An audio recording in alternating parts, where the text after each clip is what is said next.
Hello friends, welcome back to the my new video guys and my YouTube channel guys. Today friend we are going to talk about guys how can we disable guys phone personal hotspot in our Infinix phone device.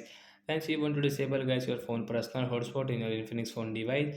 So then how can you disable it today friends? I will show you in this video. So friends, now let's see how can we disable guys personal hotspot in our Infinix phone device. So then you will have to on guys your phone setting friends. So we will on our phone setting guys. After on guys you can see this type of setting. So we will click on guys the search bar hotspot guys. We will tap here guys hotspot. Tap here friends. So friends you can see guys your all hotspot setting friends. You can see guys your phone personal hotspot. So we will tap on personal hotspot.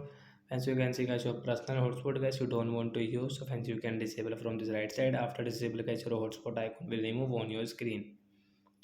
So friends like that guys we can disable guys your Infinix phone personal hotspot setting guys.